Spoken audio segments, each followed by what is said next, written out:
Hello everybody. For those of you that don't know me, my name is Miss Peña. I'm Deputy Head Teacher at the school and my area of responsibility is quality of education. That means that I look after the area of curriculum, what your children learn, how they learn it and how we assess what they learn. So I'm going to give you some information about those three key areas of your child's learning. The first thing I'm going to talk to you about is our curriculum. On the image, you will be able to see on the very top all the subjects that your children will study at the school over the 5 years that they will be with us. We're very proud of our curriculum because it's very broad, it's very balanced. You will see a suite of subjects that will cover from the very academic ones to the more vocational. Our curriculum, our subjects are supported by the two pillars, Caritas and Veritas, which are the values of the school. Caritas means love, so it's the development of your child into a lovely, good, responsible, sensible human being. And Veritas is the synonym of truth, and truth in the sense of the pursuit of knowledge. So when your children come to this school, we want them to leave us with a huge amount of knowledge, but also we want them to be good citizens, so they put that knowledge to good use. Those two pillars of Caritas and Veritas are very firmly supported by the teaching and learning principles, and that's what happens in the lessons, how the teachers teach. So if any of you wants to know exactly what your children study in each one of the lessons, you go to our school website.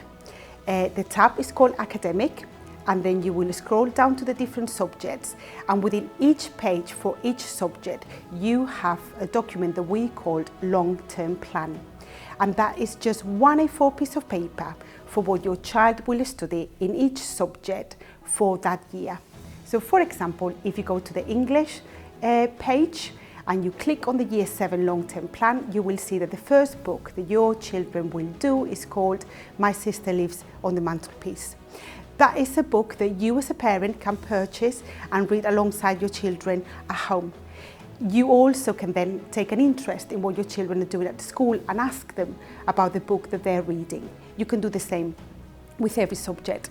We know that when parents work together with the school, that's when we get the best results. So now you know a bit more about our curriculum, I would like to tell you about expectations. Every school will tell you they've got very high expectations of their students, but we go beyond that. We will tell you what exactly our expectations are in lessons. So you're now going to see a poster that your children will have in every classroom, and it's called our learned poster. Nobody can argue that children come to school to learn, but we've used that word and we've turned it into an acronym to make it crystal clear to our students what we expect from them in lessons. So the L stands for listening. We expect all the students to listen to their teachers. They are experts in their field, the fountain of all knowledge. The E stands for equipment. If the children come to every lesson fully equipped, lessons are not disrupted and learning can take place. The A stands for active participation. We don't want any passive learning. We want the children to get engaged in the lesson.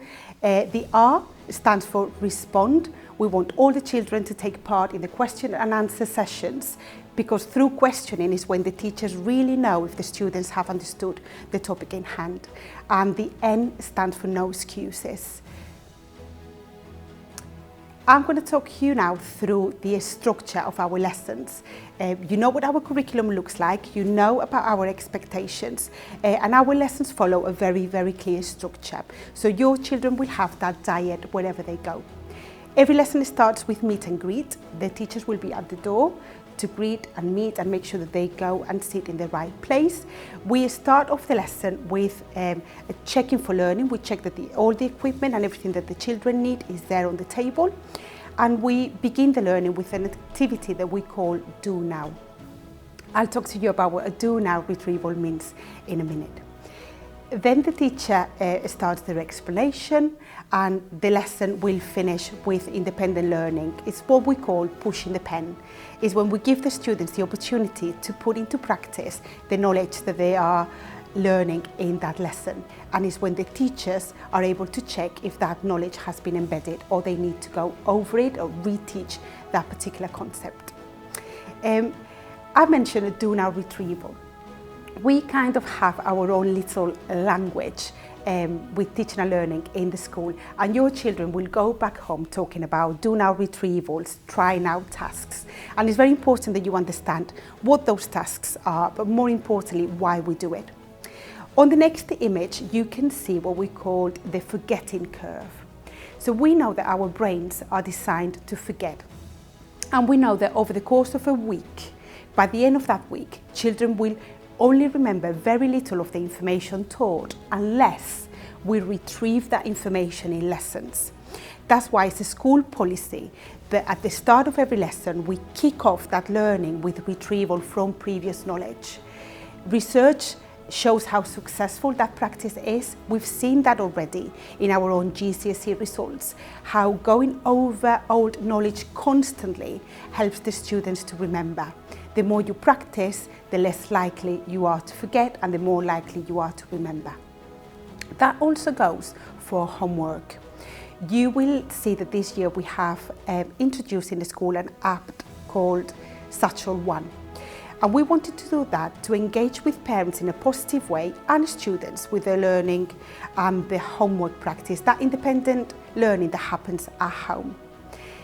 All your children, when they come into year 7, they will be given an account, and you as parents as well. So you will be able to track what homework your child has been set every day and whether or not they have completed it.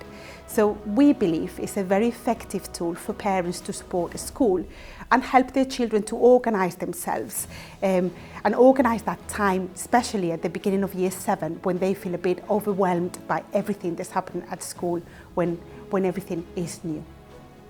So I've already talked to you about the curriculum, which is what your children learn. You know how to access information if you want to fully engage in the content of the lessons. You know what our lessons look like, so you can talk to your children about the do now retrieval, what independent tasks they've done. I'm going to finish off by telling you about how we assess the knowledge that we teach the children in the lesson. Our assessment strategy has got 3 different layers, and it's what we called lowest stake, mid stake and high stake testing. So our lowest stake testing happens every lesson, and it takes the form of the do now task. So every lesson we retrieve old information. It's marked by the students in the lesson with the teacher, so the teacher can have fresh and live information about whether or not those children remember that knowledge. So it informs our planning. It's very effective and it's done very quickly, very pacey at the start of the lessons. It starts the lesson in a very positive way. Our mid-stake tests are bigger, independent tasks. Normally they are written tasks that are completed in the lesson independently by everybody across the school who studies that subject in that particular year group. Those tasks happened about twice every half term, and they're marked by the teacher. So the teacher will give a comment to each child that will be bespoke to them and their needs. When the children gets the mid-stake task back with the feedback from the teacher, they complete what we called a try now task. And that's the feedback that they've received from their teacher, which gives them an opportunity to address any misconceptions and put the learning right. Our assessment cycle finishes with the high stake tests. They happen twice a year, Christmas time and at the end of the year for Key Stage 3 and 3 times a year for Key Stage 4. And those are what you would call an exam.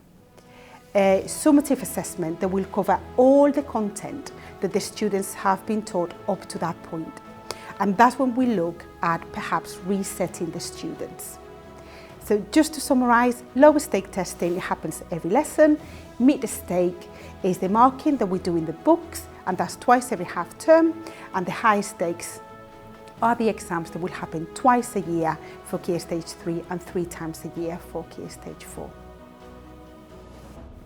Another fantastic tool that you can use to support your child is the knowledge organisers. These are booklets that we published every half term, and you can find them on the school website.